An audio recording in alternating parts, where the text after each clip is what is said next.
नमस्ते, मेरा नाम है राहुल यादव और आप देखना शुरू कर चुके हैं हरियाणा तक। हमारे नए शो रोला टिकट का में आपका स्वागत है और इसके तीसरे एपिसोड में आज हम बात करेंगे फरीदाबाद लोकसभा की और आपको बताएंगे कि फरीदाबाद लोकसभा की टिकट को लेकर किन नेताओं के बीच पर्दे के पीछे खेल चल रहा है और जिले के वरिष्ठ पत्रकारों की डायरी में किसका नाम सबसे आगे है। सबसे पहले भाजपा के मौजूदा सांसद और केंद्रीय राज्य मंत्री कृष्णपाल गुर्जर से शुरुआत करते हैं, जिन्होंने लगातार 2 बार यहां से जीत दर्ज की है और पिछली बार तो 6,38,239 वोटों के मार्जिन से जीत दर्ज कर पूरे प्रदेश में सबसे ज्यादा वोटों से जीतने का रिकॉर्ड बनाया। लेकिन बावजूद इसके ये सुगबुगाहट सुनने को मिल जाती है कि कृष्णपाल गुर्जर की टिकट खतरे में है। तो क्या वाकई उनकी टिकट खतरे में है? इसका जवाब जानने के लिए सुन लेते हैं कि फरीदाबाद के वरिष्ठ पत्रकार क्या कह रहे हैं और यदि कृष्णपाल गुर्जर की टिकट कटती है तो वो कौन से नेता हैं जिनके हाथ भाजपा की टिकट लग सकती है। तो भाजपा में जिस प्रकार का अभी का सिनेरियो है उसके अनुसार तो मैं मानता हूं कि कम से कम फरीदाबाद की सीट बदलने के विषय में कम भाजपा सोचेगी, क्योंकि जिस प्रकार से लगातार कृष्णपाल जी की वर्किंग रही है, मेरा मानना है कि बीजेपी दोबारा एक बार कृष्णपाल पर भरोसा करके चलेगी। और सबसे बड़ी बात यह है कि पिछले जो 5 नहीं मैं 9-10 साल की बात करूंगा तो 10 साल में जितनी सक्रियता, भागदौड़ और संपर्क कृष्णपाल जी का रहा है उसके सामने सभी फेल रहे हैं, चाहे वो बीजेपी वाले हैं, चाहे कांग्रेस वाले या कोई और दल है। यदि अकेले मैदान में भागते रहे हैं कृष्णपाल जी तो उसका फ़ायदा मुझे लगता है निश्चित तौर पर भाजपा कृष्णपाल जी पर विश्वास करके करेगी। 2019 में भारतीय जनता पार्टी की बात करें तो निश्चित रूप से जो प्रबल दावेदार हैं वो वर्तमान में केंद्र सरकार में भारी उद्योग एवं ऊर्जा राज्य मंत्री कृष्णपाल गुर्जर, जो यहाँ से सांसद भी हैं, उनकी टिकट की दावेदारी पूरी तरह से पक्की है और ये निश्चित माना जा रहा है कि टिकट उनको मिलेगी। लेकिन साथ में जिस तरह से विगत 3 राज्यों के चुनाव में जिस तरह से बड़ी संख्या में सांसदों को और केंद्रीय मंत्रियों को विधानसभा चुनाव लड़वाया गया, तो उसको देखकर भारतीय जनता पार्टी में कुछ भी निश्चित नहीं कहा जा सकता है। और अपने लोकसभा क्षेत्र में अगर पलवल तक की बात करें, होडल तक की बात करें, तो वहाँ पर जो है पूर्व उद्योग मंत्री विपुल गोयल जी और विधायक तिगांव से राजेश नागर, उनके भी होर्डिंग नज़र आते हैं, तो वो भी अपनी तैयारी पूरी किए बैठे हैं। लेकिन मैं फिर एक बार कहूँगा कि जो टिकट की जो प्रबल दावेदारी जो मिलेगा वो केंद्रीय राज्य मंत्री कृष्णपाल गुर्जर को ही पक्की संभावना है जी। वरिष्ठ पत्रकारों की माने तो कृष्णपाल गुर्जर ही भाजपा में टिकट के सबसे प्रबल दावेदार हैं, लेकिन दूसरी तरफ भाजपा खुद भी इस सीट पर मजबूत नजर आती है।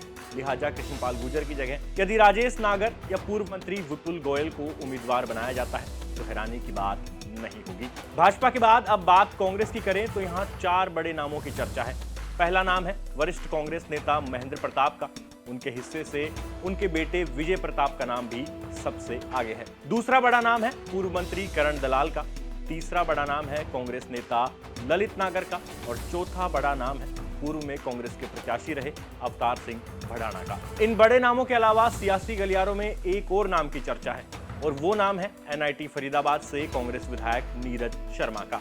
और ये चर्चा इस आधार पर है कि यदि कांग्रेस पार्टी ब्राह्मण कार्ड खेलना चाहेगी तो नीरज शर्मा पार्टी की पहली पसंद हो सकते हैं और वो आजकल हुड्डा परिवार के भी बेहद करीब हैं। आगे बढ़ने से पहले अब एक बार कांग्रेस के इन दावेदारों पर वरिष्ठ पत्रकारों का गणित क्या कहता है सुन लेते हैं। तो कांग्रेस की यदि बात करें, यदि इंडिया गठबंधन नहीं बनता है और कांग्रेस अलग होकर चुनाव यहाँ लड़ती है तो आज की तारीख में 2 ही उम्मीदवार यहाँ पर बनते हैं। या तो यदि हम गुर्जर समुदाय से बात करें तो चौधरी महेंद्र प्रताप सिंह या उनके बेटे विजय प्रताप सिंह, जो भी चाहें उनको कांग्रेस पार्टी टिकट दे सकती है। और यदि जाट समीकरण को देखें तो जाट के हिसाब से ये माना जा सकता है कि जिस प्रकार से सक्रिय करण दलाल और पिछले दिनों मेहनत कर रहे हैं, तो दूसरे उम्मीदवार कांग्रेस में करण दलाल मेरे अनुसार उम्मीदवार हो सकते हैं।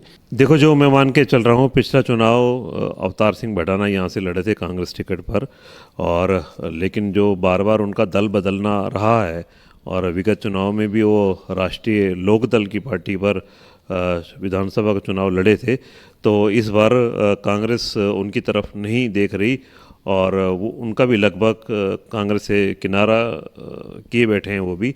और जो टिकट की जो प्रबल दावेदारी आ रही है वो पलवल से कई बार के विधायक रहे और प्रदेश में पूर्व बिजली एवं कृषि मंत्री करण सिंह दला की दावेदारी है और साथ में पूर्व बिजली मंत्री महेंद्र प्रताप सिंह का नाम बड़ी जोर शोर से सामने आ रहा है। कांग्रेस और भाजपा के अलावा इनेलो और जजपा भी फरीदाबाद लोकसभा में दिलचस्पी दिखा रही है, लेकिन जब बात चुनावी रण की आती है तो ये दोनों ही पार्टियां यहां कहीं भी फाइट में नहीं दिखती। लेकिन लोकसभा चुनाव को लेकर अभी भाजपा जजपा के बीच समझौता नहीं हुआ है।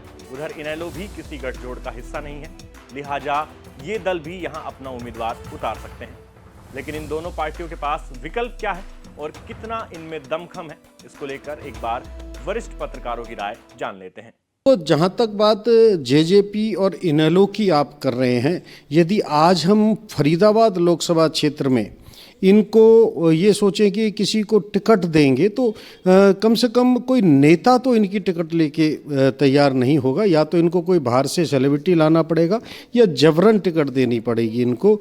और उस स्थिति में इन दोनों ही दलों को कम से कम उस बात के लिए तैयार रहना चाहिए कि जिस प्रकार पिछले विधानसभा चुनावों में इनके उम्मीदवार टिकट छोड़ कर भगे थे, तो कहीं उस प्रकार की स्थिति भी हो सकती है, या फिर इनके सामने स्थिति वही है कि बाहर से किसी दूसरे नेता को लेकर आएं और टिकट पे चुनाव लड़ाएं।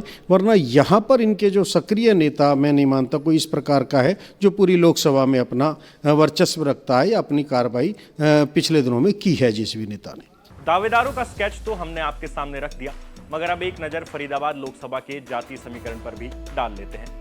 इस सीट पर दो जातियों का सियासी बोलबाला रहा है, पहली है गुर्जर और दूसरे है जाट। हालांकि जब से ये लोकसभा अस्तित्व में आई है तो यहाँ मुस्लिम उम्मीदवार भी जीते हैं। इसके अलावा यहाँ से पूर्व सीएम भजनलाल बिश्नोई भी सांसद रह चुके हैं, लिहाजा इतिहास ये दिखाता है कि यहाँ दो जातियों का बोलबाला होने के बावजूद भी किसी तीसरे समाज से आया व्यक्ति बाजी मार सकता है। आगे बढ़ने से पहले जातीय समीकरण पर वरिष्ठ पत्रकारों की राय जान लेते हैं। जो मुख्य दो ही समुदाय हैं जो कि डोमिनेंट हैं लोकसभा के लिए, जिनमें एक गुर्जर समुदाय आता है, दूसरा जाट समुदाय आता है। हालांकि एक तीसरी जो इन दोनों ही समुदायों को चैलेंज देने वाली कम्युनिटी है वो ब्राह्मण कम्युनिटी काफ़ी हद तक हावी हुई है, क्योंकि मेरा मानना है चाहे तिकाम विधानसभा क्षेत्र है, नाइटी विधानसभा क्षेत्र है, फरीदाबाद विधानसभा क्षेत्र है, पृथला विधानसभा क्षेत्र है, और उसके बाद यदि हम बात करें तीन और पलवल, वहाँ हालांकि बहुत कम है, लेकिन इन सभी क्षेत्रों में जो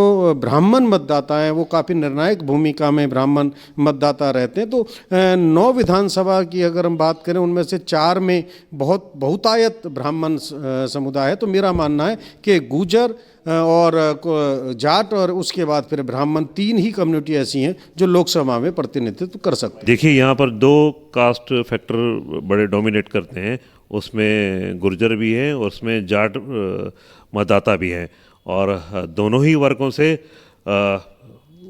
कई बार के सांसद रहे हैं। 3 बार तो लगातार रामचंद्र मेहंदा जो जाट कम्युनिटी से आते हैं वो सांसद रहे थे, और 2014 में उनका टिकट काटकर कृष्णपाल गुर्जर जो गुर्जर कम्युनिटी से आते हैं उनको टिकट दिया गया था, और इनकी ज़्यादा जो है ना ज़्यादा डोमिनेट ये करते हैं। लेकिन बहुत पिछले कई सालों में जाएं, पिछले चुनाव में जाएं तो ये ब्राह्मण बहुल्य भी सीट रही है, यहाँ पर धर्मवीर वशिष्ठ भी सांसद रहे हैं। जी, वरिष्ठ पत्रकारों की राय और स्थानीय राजनीति के मौजूदा समीकरणों के आधार पर हमने आपके सामने फरीदाबाद लोकसभा के रण की एक तस्वीर पेश की है, मगर टिकट के इस रोले में बाजी किसके हाथ लगेगी ये तो लिस्ट आने के बाद ही पता लगेगा।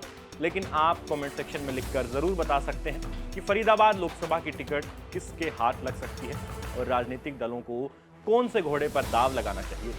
धन्यवाद।